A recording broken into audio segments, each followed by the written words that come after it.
First Timothy chapter 2 verses 5 to 6.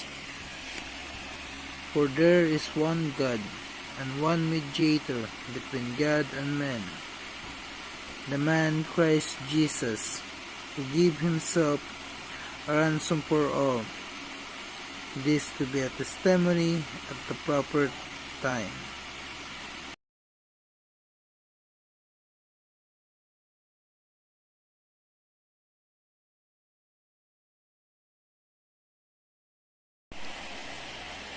First Timothy chapter 2 verses 5 to 6.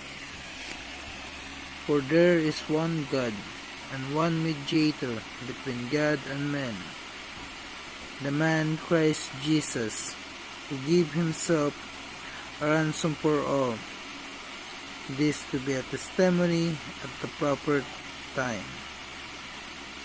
Instruction for worship.